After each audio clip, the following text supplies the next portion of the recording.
നമസ്കാരം. ഇന്ന് 2025 ഏപ്രിൽ 3 വ്യാഴം. ദേശാഭിമാനി മുഖപ്രസംഗം. അവതരണം രമ്യ മനോജ്. വളരും ഇടതുപക്ഷ ബദൽ. സമരങ്ങളുടെയും സാംസ്കാരിക മുന്നേറ്റങ്ങളുടെയും ചരിത്രമുറങ്ങുന്ന മധുരയിൽ സിപിഐഎമ്മിന്റെ 24ാം പാർട്ടി കോൺഗ്രസിന് തുടക്കമായി. ഇനി 5 ദിവസം സാർവദേശീയ ദേശീയ രാഷ്ട്രീയ സ്ഥിതിഗതികൾ ഇഴകേറി പരിശോധിക്കപ്പെടും. പാർട്ടി കോൺഗ്രസിൽ അവതരിപ്പിക്കുന്ന രാഷ്ട്രീയ പ്രമേയം, രാഷ്ട്രീയ അവലോകന റിപ്പോർട്ട്, സംഘടനാ റിപ്പോർട്ട് എന്നിവ പ്രതിനിധികൾ ചർച്ച ചെയ്യും.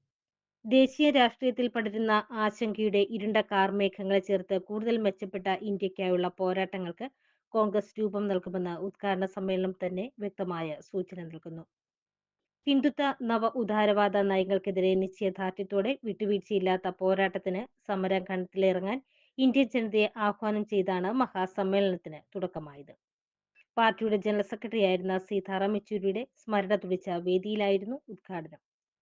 വെല്ലുവിളിയും എതിർപ്പും എത്ര കഠിനമായാലും ഇന്ത്യൻ രാഷ്ട്രീയത്തെ ശരിയായ പാതയിൽ നയിക്കാനുള്ള സമരങ്ങളിൽ സിപിഐഎം മുന്നിലുണ്ടാകുമെന്ന് പാർട്ടി കോൺഗ്രസ് ഉദ്ഘാടനം ചെയ്ത PB കോർഡിനേറ്റർ പ്രകാശ് കാരാട്ട് വ്യക്തമാക്കി. നവ ഉദാരവാദ നവ ഫാസിസ്റ്റ് നയങ്ങളെ ചേർക്കാൻ ഇടതുപക്ഷ ബദലിന് മാത്രമേ കഴിയൂ എന്ന സന്ദേശം നൽകിയ ഉദ്ഘാടന സമ്മേളനം രാജ്യത്തെ ഇടതുപക്ഷ പാർട്ടികളുടെ ഐക്യത്തിനും വേദിയായി. ഇന്ത്യയും ലോകവും നേരിടുന്ന പ്രശ്നങ്ങളുടെ യഥാർത്ഥ ചിത്രങ്ങളായിരുന്നു ഉദ്ഘാടന സമ്മേളനത്തിൽ നിറഞ്ഞത്.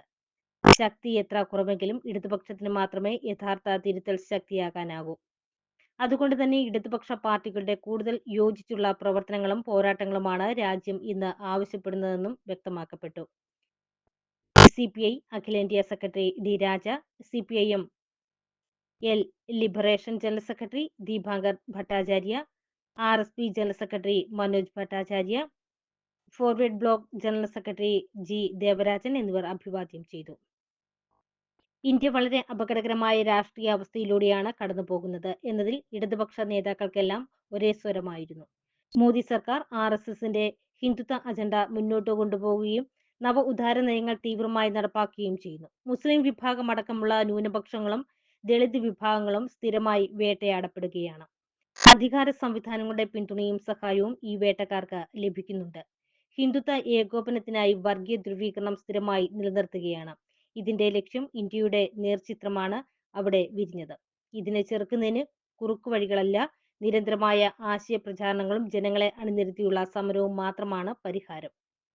ഇന്ത്യൻ രാഷ്ട്രീയത്തിൽ ഇടതുപക്ഷത്തിന്റെ പൊതു ദൗർബല്യവും ചർച്ചയായ ഉദ്ഘാടന സമ്മേളനം അത് പരിഹരിക്കേണ്ടതിന്റെ ആവശ്യകതയിലേക്കും വിരൽ ചൂണ്ടി. ദേശീയ രാഷ്ട്രീയത്തിലെ കരുത്തുറ്റ സമരശക്തിയായി ഇടതുപക്ഷത്തിന്, പ്രത്യേകിച്ച് CPIMന് മാറാൻ കഴിഞ്ഞിട്ടുണ്ട്. തൊഴിലാളി കർഷക സമരങ്ങളിലടക്കം ഇത് കണ്ടതാണ്.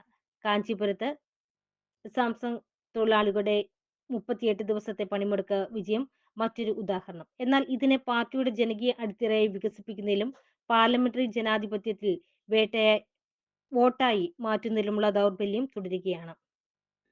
തെരുവിലെ പോരാട്ടവീറ ബാലറ്റിലേക്ക് പരിവർത്തിപ്പിക്കാൻ കഴിയുന്നില്ല. ഇടതുപക്ഷത്തിന്റെ യഥാർത്ഥ ശക്തി പാർലമെന്റിലെ എണ്ണമായി മാറുന്നില്ല. ഇത് ഇടതുപക്ഷത്തിന്റെ ഇടപെടൽ ശേഷി കുറയ്ക്കുന്നു. പാർലമെന്ററി ജനാധിപത്യത്തിൽ ഇടപെടുന്നിടത്തോളം ഇത് പരിഹരിച്ചേ മതിയാകൂ. ഇടതുപക്ഷത്തിന് നേതൃത്വം നൽകുന്ന പാർട്ടി എന്ന നിലയിൽ CPIMന്റെ സ്വതന്ത്ര ശക്തി വർദ്ധിപ്പിച്ചുകൊണ്ട് മാത്രമേ ഇതിന് പരിഹാരം കാണാനാകൂ. സമരങ്ങളിലേക്ക് എത്തുന്നവരെയും വർഗ ബഹുജന സംഘടനകളിലെ അംഗങ്ങളെയും രാഷ്ട്രീയവൽക്കരിച്ചു മാത്രമേ സ്വതന്ത്ര ശക്തി വളരൂ. ഇത്തരത്തിലുള്ള ചർച്ചയും തീരുമാനങ്ങളും പാർട്ടി കോൺഗ്രസിൽ ഉണ്ടാകുമെന്ന സൂചന പ്രത്യാശ നൽകുന്നതാണ്. ഒപ്പം ഇടതുപക്ഷ ഐക്യം വികസിപ്പിക്കാനും ഇടതുപക്ഷ ജനാധിപത്യ ബദൽ രൂപപ്പെടുത്താനുമുള്ള ആഹ്വാനം 24ാം കോൺഗ്രസിൽ ഉയരുക തന്നെ ചെയ്യും. സാമ്രാജ്യത്വ ദാസ്യ നവ ഉദാര നയങ്ങൾ തുടരുന്ന കേന്ദ്ര ഭരണകൂടത്തിന് കീഴെ ഒരു സംസ്ഥാനത്ത് ബദലുകൾ സാധ്യമാണെന്ന് തെളിയിക്കുന്ന കേരളവും പരാമർശിക്കപ്പെട്ടു. കേന്ദ്ര സർക്കാരിന്റെ ശത്രുതാപരവും വിവേചനപരവുമായ നിലപാടുകൾക്ക് മുന്നിൽ കീഴടങ്ങാതെയാണ് അത് സാധ്യമാക്കുന്നത്. ഇത് മറ്റു സംസ്ഥാനങ്ങളിലെ ഇടതുപക്ഷ പ്രസ്ഥാനങ്ങൾക്ക് നൽകുന്ന ഊർജം ചെറുതല്ല. ദേശാഭിമാനി മുഖപ്രസംഗം ഇവിടെ പൂർണ്ണമാകുന്നു. നന്ദി, നമസ്കാരം.